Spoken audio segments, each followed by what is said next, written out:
Ah ouais, c'est Ray. Benson Mao.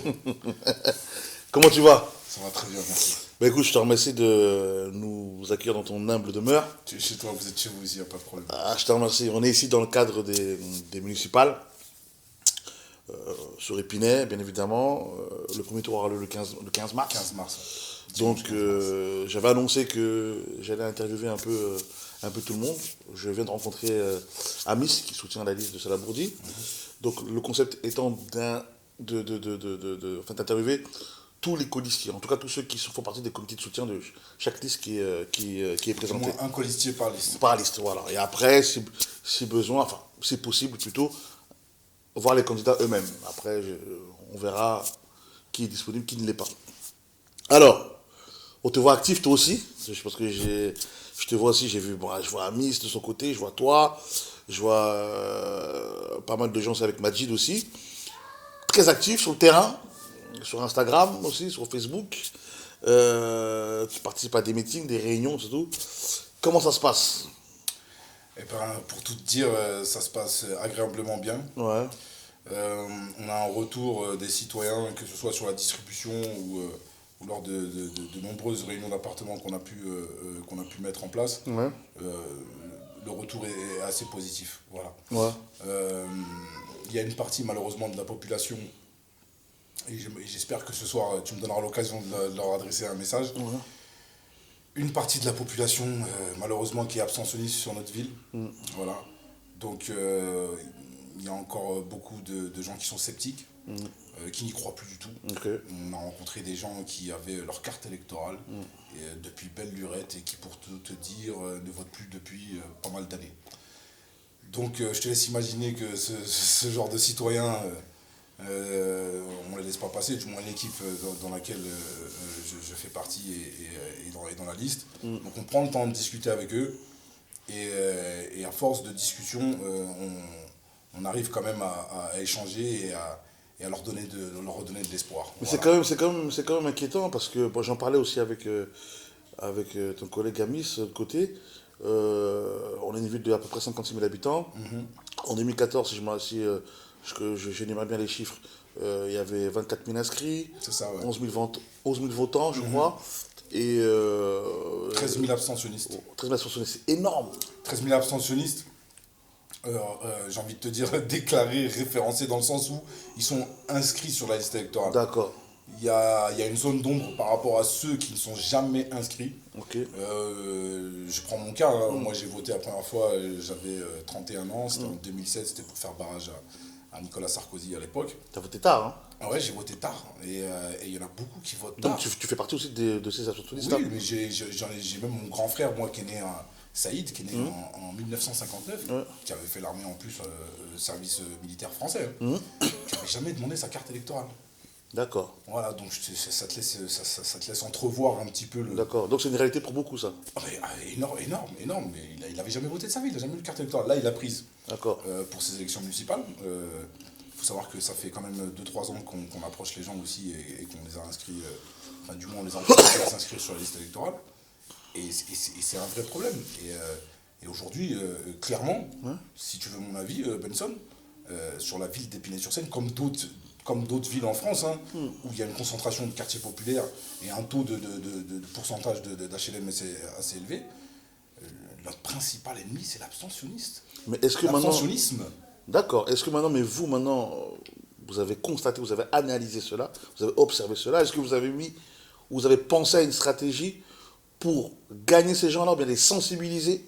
Bien évidemment, c'est quelque chose.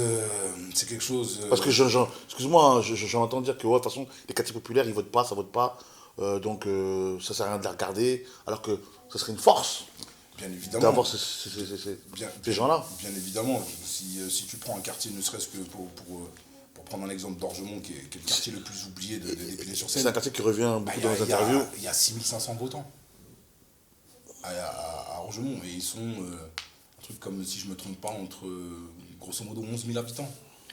Donc voilà, il est là le problème. Bien évidemment que derrière, on essaye de les conscientiser, on essaye de débattre, d'échanger, On écoute beaucoup, parce que les gens ont beaucoup de choses à dire. Ouais. On est tombé sur des abstentionnistes qui, au départ, quand on les a rencontrés sur les distributions, ou sur des réunions d'appartements, ou même sur des porte-à-porte, au premier abord, c'est vraiment une attitude négative. Ouais. C'est presque vous nous dérangez, il ne faut plus venir nous voir. Ok. Et puis petit à petit, quand tu commences à discuter avec les gens, tu développes, tu les écoutes surtout. Tu les écoutes et tu échanges avec eux sur leurs problèmes. Bah, y en a qui reprennent espoir et qui se disent pourquoi pas.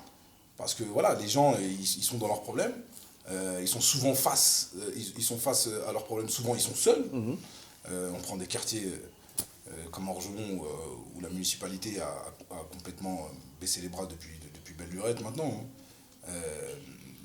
Des gens, malgré qu'il y ait des abstentionnistes, il y a quand même un espoir et il y a des gens quand même qui vont voter. Et je pense que cette élection municipale, il va y avoir une sacrée surprise, je pense, en termes de taux de participation. Tu penses? Je pense, oui. Je pense. Je pense que en termes de participation, on le sent. On le sent. Il y a des générations de votants qu'on n'avait pas en 2014. Ouais. Il y a ça. Il y a des gens qui attendaient plus ou moins une liste d'union citoyenne de gauche. Ils l'ont. À part une composante qui malheureusement n'est pas avec nous. Oui, en tout cas, du moins nous, quand on a rencontré les gens et qu'on a échangé avec eux, malgré ce fort taux d'abstentionnisme, il reste quand même de l'espoir. Et les gens, à force d'échanger avec eux, à force de les conscientiser et à force de leur expliquer notre programme et tous les dispositifs qu'on va mettre en place, où on va replacer l'humain au cœur de tous ces dispositifs, les gens reprennent espoir. On n'invente rien quand on parle de tous ces dispositifs qu'on voudrait mettre en place si la chance nous sourit le 15 mars 2020. C'est des dispositifs qui existent. C'est des dispositifs, quand ils sont très bien appliqués, ils font mouche, il y a des résultats. Je prends juste un exemple sur la ville de Gennevilliers. D'accord. Mais là, tu parles, tu es en train d'aborder petit à petit ton programme, là, le programme que vous avez établi. Ben ouais, tu me me tends une perche. On va y arriver après. On reste sur l'abstentionnisme. On va y arriver. Non, même pas sur l'abstentionnisme, on va y arriver. Là, on a affaire, enfin, vous avez affaire, vous qui vous présentez tous, à un maire qui est là depuis presque 20 ans. D'accord. Il règne sans partage. Bah oui, il faut dire ce qu'il est. Malgré l'abstentionnisme qui est malgré énorme. qu'il a gagné de très peu en 2001, Ouais, c'est vrai qu'en malgré que, 2008 voilà, c'est KO au premier round, voilà. 2014 KO au premier round aussi, Donc, on est tous d'accord. Il n'y a jamais eu de deuxième tour. Non, jamais, en tout cas en 2014, jamais. Voilà, donc c'est quelqu'un qui est assis et qui a un électorat. Donc, qui sans doute est sûr de lui. Oui, c'est vrai que l'histoire fait aussi qu'il a une certaine assurance aussi. Hein. Voilà. Maintenant, ma question est celle-ci, parce que moi, qui suis témoin un peu de tout ce cursus, tout ce parcours-là, je m'étonne de voir que jusqu'à aujourd'hui, sur Épinay, on n'est pas parvenu à s'unir ou à s'asseoir autour d'une table, discuter. Il y a 2 ans, tu t'es vu très actif lors des élections législatives pour M. Coquerel, que je salue, Ricky, même si on te voit plus trop sur Épinay et qu'on n'a plus trop de chroniques ensemble, mais on va revenir. À sa décharge, le boulot qu'il peut y avoir à l'Assemblée nationale. C'est pour ça que je te laisse tranquille et que je sais que bon. Et la défense des conquêtes sociales, c'est pas des acquis, voilà, des conquêtes sociales. C'était une petite pique, hein, voilà, c'est un petit truc vicieux, mais hein, voilà. Mais j'étais très, très actif. En 2017, il y avait Majid aussi qui était là. Je n'étais pas le seul. Voilà, il y avait Chroma, il y avait pas mal de gens et tout. Pendant ces 2 ans-là, il y a eu comme un flou. Mais il y avait un espoir que pour les municipales, vous puissiez vous unir, faire quelque chose, monter une liste, et ce qui aurait, je pense, créé une force positive. Indiscutable. Voilà, pour pouvoir affronter M. Chevreau. Bien sûr, je pense même que... Mais maintenant, ma question est pourquoi... Je vais répondre à ta question. Voilà. Je vais même te dire que, pour en revenir à l'union, tu me parlais de tous ceux qui ont pu participer aux élections législatives d'Éric Coquerel et qu'on aurait dû optimiser ensemble. Ouais. En plus de ceux qui s'engagent là par rapport aux municipales, je pense que même on serait peut-être même en train de préparer la fête. C'est-à-dire qu'avant le 15 mars, on aurait été persuadé de gagner déjà d'avance. T'es sûr de ça? J'en suis persuadé, j'en suis certain. J'en suis certain. C'est une affaire de mathématiques, hein, les élections municipales. Explique-nous. comme tu le disais à juste titre, on est une ville de 56 000, ouais. 56 000 habitants. 2014, si on se réfère à ces derniers chiffres, 2014, 23-24 000 inscrits pour 11 000, 12 000 votants. Donc pour en revenir à ce qu'on disait tout à l'heure, grosso modo un truc comme 12-13 000 abstentionnistes qui ont leur carte mais qui ne se déplacent jamais. Et la zone d'ombre sur ceux qui ne se sont jamais inscrits. Alors il y en a qui vont te dire, il y en a peut-être 5 000, il y en a d'autres qui vont te dire 6 000, il y en a d'autres il y en a même qui disent il y en a 10 000. On va rester sur 5 000. Donc si tu rajoutes 13 et 5, on est à 18 000. Et la municipalité aujourd'hui, enfin du moins en 2014, les derniers chiffres, la municipalité a gagné avec 7 000 et quelques voix. Ouais. Donc voilà, c'est pour ça que je te dis que c'est des mathématiques. Quand tu as un vivier et que tu as une réserve de voix qui souvent viennent des quartiers populaires, ces réserves de voix elles viennent des quartiers populaires, dans des parties du territoire ici d'Épinay-sur-Seine où les gens souffrent, où l'accès à l'hygiène, l'accès à la propreté, l'accès au logement, enfin l'accès à tout. D'accord. C'est les gens qui sont des laissés pour compte. Mais alors pourquoi je réitère ma question, pourquoi dans tout ça, alors maintenant, vous n'avez pas essayé de vous unir? Parce que là, moi perso, parce que là, je vois, bon, M. Bourdi, qui lui était élu à la mairie, qui était avec pendant 2 mandats, ouais. Là, maintenant, on se présente. Il y a M. Tavares, que l'on connaît, qui est un homme... Qui est un candidat en marche, rappelons-le. Oui, je pense que tout le monde le sait.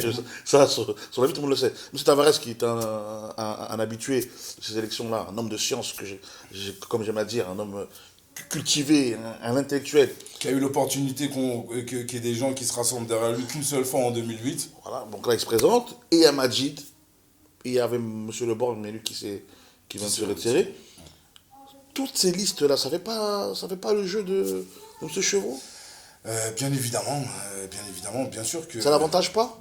Forcément, parce que toutes les listes que tu as pu énoncer, d'ailleurs il y a le POID aussi, ah oui, le POID aussi qui a monté une liste, forcément, à part celle du maire sortant,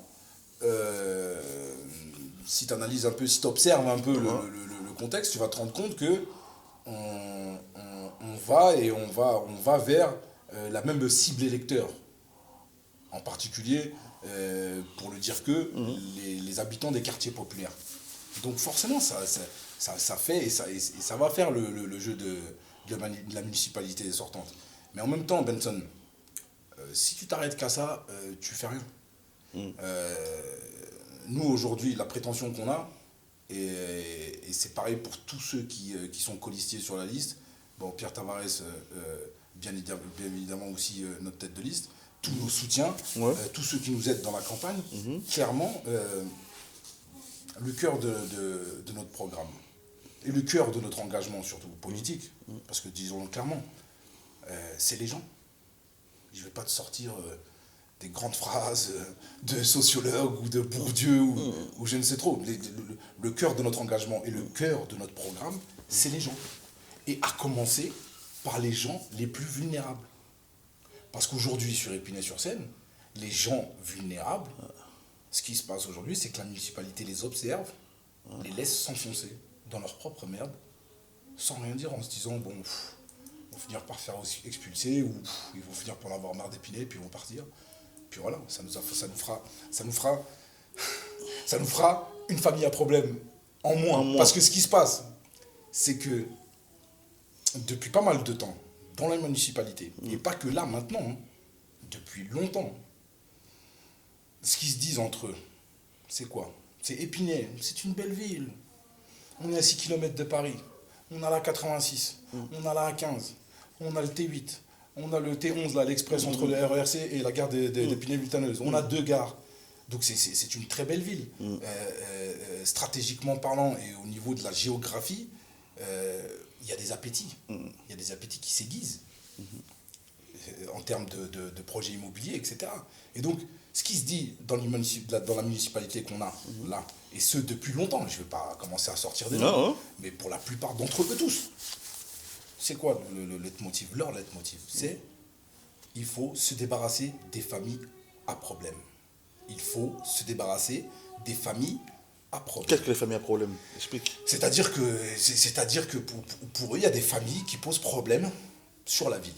D'accord. Voilà. C'est-à-dire qu'on peut avoir peut-être un membre de la famille, un jeune, qui est plus ou moins un petit peu en perdition, qui fait un peu de délinquance. Et pour eux, cette famille, on doit s'en débarrasser.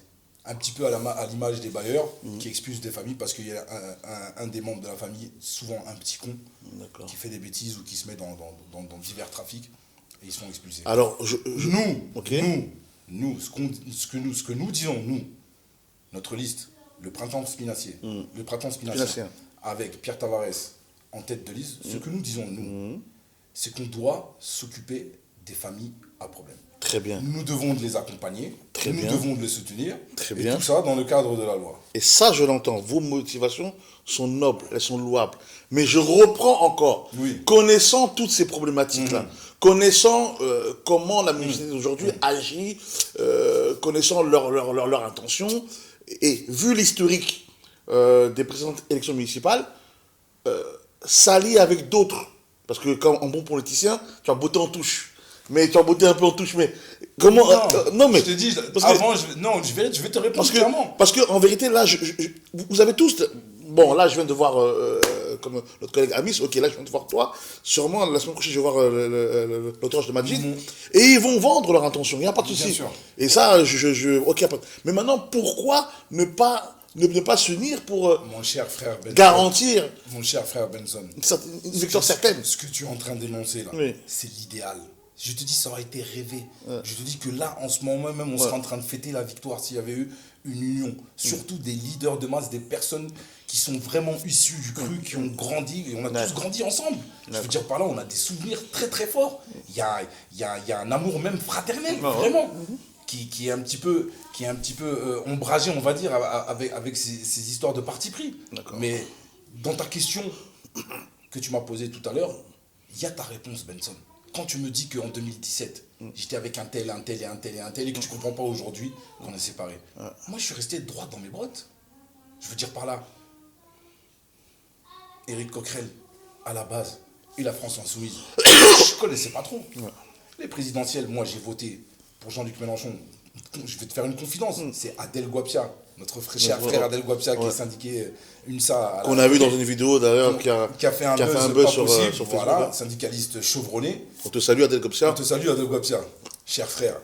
On est avec toi. Faut rien lâcher 49.3, il n'y a pas de 49.3. Donc, à l'époque, déjà, il me parlait de Jean-Luc Mélenchon. Et donc, c'était quelqu'un qui, quand j'ai regardé moi un peu ses tracts, il synthétisait, il vulgarisait ce qui se passe, par exemple, avec la Banque européenne. Moi, je ne savais pas que la Banque européenne, pour emprunter de l'argent, ils prêtaient à des banques privées à intérêt et les banques privées nous prêtaient après derrière, alors qu'on peut directement s'arranger avec la Banque européenne. Enfin bref, moi, 2017, cette fois-ci, j'ai pas fait l'erreur, j'avais voté Hollande en 2012. Forcément contre Sarkozy, parce qu'on nous amène à voter contre à chaque fois. Tu en as fait une vidéo d'ailleurs qui a fait un buzz aussi, toi. On va pas revenir sur ce sujet-là. Donc moi, ce qui m'a plu dans cette candidature des présidentielles, on ne va pas parler de Jean-Luc Mélenchon, de sa capacité à être un tribun, un orateur hors pair, un leader, etc. Ça, je mets de côté. Moi, ce qui m'intéressait vraiment à l'époque, et ce qui m'intéresse encore aujourd'hui, c'est le programme, l'avenir en commun, la 6ème République, l'Assemblée constituante. Faire en sorte que le peuple ils puissent décider eux-mêmes de ce qui peut leur arriver. Moi, c'était ça mon engagement. Sinon, perso, tu connais mon parcours de mon engagement politique. J'étais un bleu, j'y connaissais rien. Moi, perso, Éric Coquerel, quand il est venu pour la députation sur notre circonscription, moi, je ne le connaissais pas. C'est nos frères Majid et Mounir qui le connaissaient. C'est eux qui nous le présentaient. D'ailleurs, tu étais là ce jour-là, sans être mauvaise langue. Donc aujourd'hui, tu regardes un peu le schéma. Pourtant, il y avait une candidate écolo à l'époque. Pour Collige des Verts.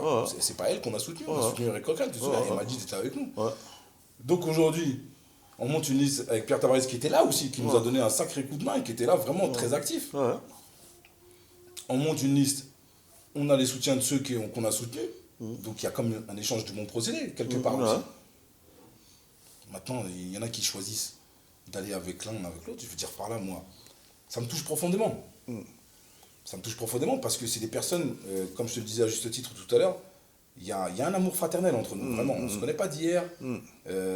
Notre histoire commune, c'est quelque chose, quoi. C'est pas rien.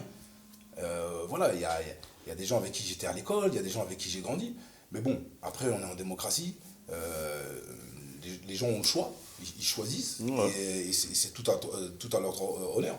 Maintenant, bon, moi, je pense que moi, de mon côté, en tout cas, et tous les gens qui sont impliqués dans cette campagne, sur la liste Printemps Spinacien menée par Pierre Tavares, on est convaincu qu'on a fait le bon choix. D'accord.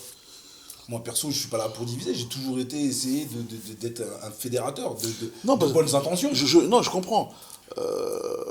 Moi, j'insiste surtout sur cette question-là parce que c'est par rapport à l'historique d'Épinay qui est un contexte assez particulier, Malheureusement. où on a un maire, M. Chevreau, qui est là, qui discutait ou pas discutait, qui a fait des bonnes choses pour certains, d'autres des mauvaises choses. Donc la plupart que j'entends aujourd'hui veulent tous qu'ils partent. Très bien, mais soit ils ne votent pas, ou alors au moins de voter, il n'y a pas quelqu'un qui arrive à fédérer aussi tout ça. Et je me dis, mais ça dure depuis 20 ans. C'est une comédie, c'est un peu interne. Je comprends pas. Donc je pose la question à tout le monde. Donc quand je vais voir les Majid aussi pareil, si c'est Non, l'occasion de forcément, parler, bien je vais sûr. leur poser la question. Bien Et, évidemment. et je ferai tout pour qu'ils ne bottent pas en touche sur cette question-là. Je parlerai. Ça, c'est ton métier, toi, Voilà. journaliste. Donc parce que c'est important. Maintenant, il nous reste très peu de temps. On va maintenant aborder votre programme. Qu'est-ce que vous proposez maintenant? Quelle est l'alternative par rapport à tout ce qui se passe en termes d'éducation, de jeunesse, de sécurité? Est-ce qu'en 5 minutes, tu peux nous faire un petit... Ouais, en 5 minutes, je vais essayer parce que c'est toujours compliqué de parler en très peu de temps. Juste dire que, comme je te le disais à juste titre tout à l'heure, voilà, le cœur de notre programme, le cœur de notre engagement, c'est les gens, à commencer par les plus vulnérables. Te dire aussi que en France, il ne faut pas oublier que nous sommes détenteurs, et ce depuis pas mal d'années, d'une intelligence sociale. Voilà, il faut savoir que l'intelligence sociale qu'on a créée, nous, ici, en France, depuis des années, à travers nos différents sociologues, et pour ne citer que Pierre Bourdieu, on maîtrise et une certaine intelligence sociale qu'on a perdu au fur et à mesure de ces années, de ces 20-30 années, parce qu'aujourd'hui, l'humain, c'est plus un être humain, c'est une ligne budgétaire. Ouais. Tu es travailleur social, tu es Ouais. éducateur spécialisé, tu sais de quoi je te parle. Je sais très bien de quoi je parle. On assiste, De quoi tu parles. et toi, tu es en plein dedans maintenant. Et avoue quand même que c'est un métier formidable, tu es en plein dedans. Très bon métier. Voilà, tu vois très bien qu'on assiste à une chalandisation de notre intelligence sociale. Aujourd'hui, c'est le fric, la privatisation. Ah non, voilà, une telle personne, ouais, mais on va dépenser ça et pas plus, etc. Et on s'en fout de ce qui se passe. Et ben, il peut se passer ce qui peut se passer, c'est pas grave, les comptes, voilà. Donc nous, ce qu'on va faire, c'est que dans une relative transparence et dans une relative intelligence économique, on va dire, entre guillemets, parce que tu peux pas faire tout et n'importe quoi, ce que nous allons remettre, nous, au cœur de nos dispositifs, c'est l'humain. C'est-à-dire qu'aujourd'hui, que ce soit pour les histoires d'éducation, la réussite scolaire, le décrochage scolaire, le harcèlement scolaire, on voit un petit peu sur les réseaux sociaux qu'il y a même des enfants qui se suicident à cause de ça. On n'en est pas encore peut-être arrivé ici encore à Épinay, mais figure-toi que moi, pour avoir rencontré beaucoup de parents et les parents d'élèves aussi, il y a des enfants qui vont à l'école la boule au ventre. Alors, tu me diras, oui, l'école c'est comme ça, il y a des plus faibles, il y a des plus forts, c'est un petit peu comme ça, c'est l'école de la vie, on se débrouille. Sauf que non, à partir du moment où tu es aux responsabilités et que tu te dois de faire les choses pour ta population, il ne faut oublier personne. Personne. L'enfant qui est un peu plus vulnérable, qui est un peu plus faible, on se doit de l'accompagner. On se doit d'y mettre les moyens. Pourquoi ? Parce que demain, son épanouissement, il compte pour notre société. Il compte pour notre société localement ici à Épinay-sur-Seine. Et s'il doit bouger cet enfant plus tard, s'il grandit, il va servir pour notre société au niveau national.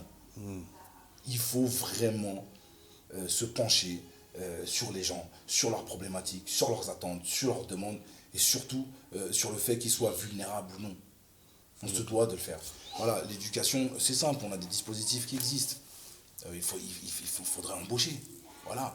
En même temps, ça colle très bien avec le taux de chômage qu'on peut avoir sur Épinay-sur-Seine, surtout sur la tranche des jeunes, 18-30 ans. Voilà, je n'ai pas les chiffres de l'INSEE là à portée de main, mais on pourrait vérifier ça ensemble à un autre moment.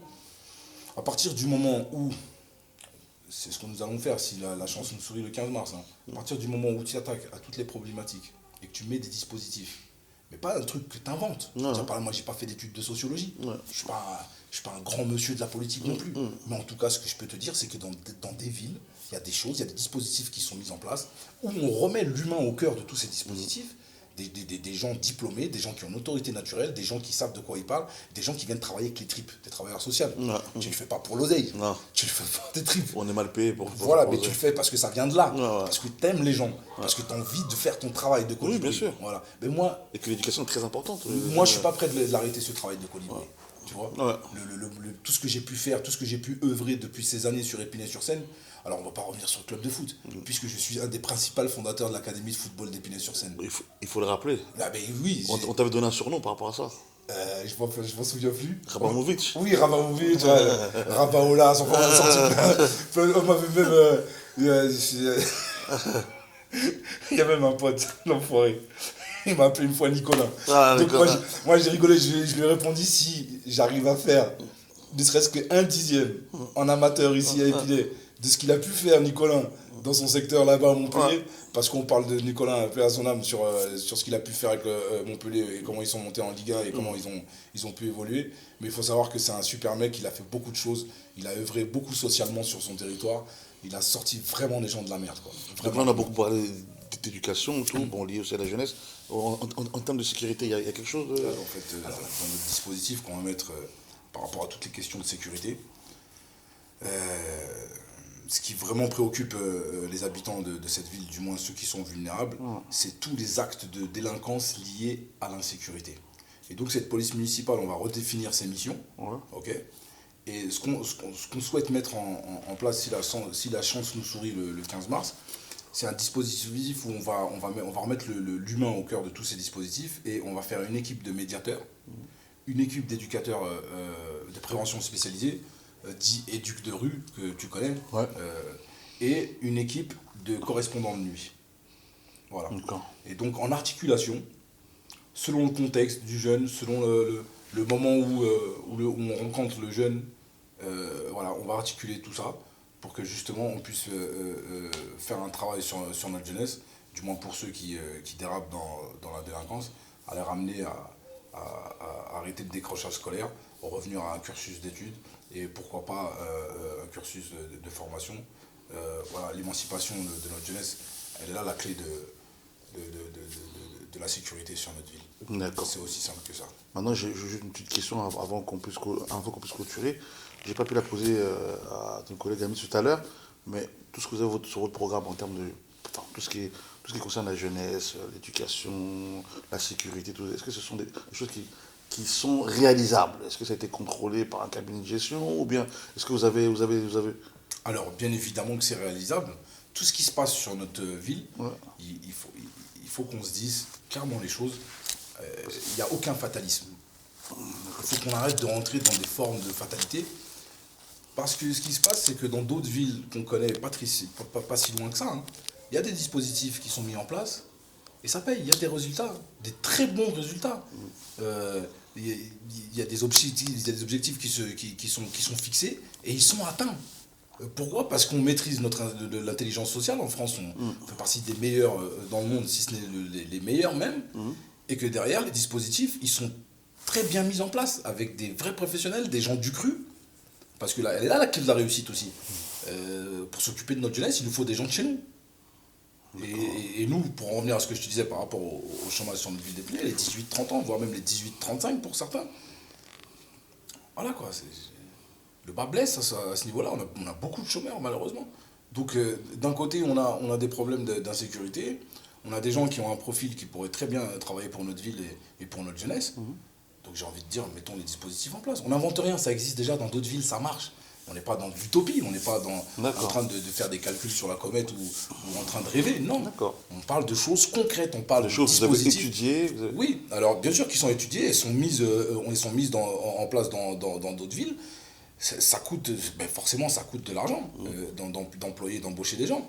Mais sincèrement, le jeu en vaut la chandelle. Ça paye, voilà. Ok, très bien. Donc tu es prêt pour le 15 mars 2020? On est prêt, on attend cette date avec impatience. Et je souhaite vraiment de tout mon cœur, du plus profond de mon âme, que la chance nous sourie et qu'on puisse accéder aux responsabilités. D'accord.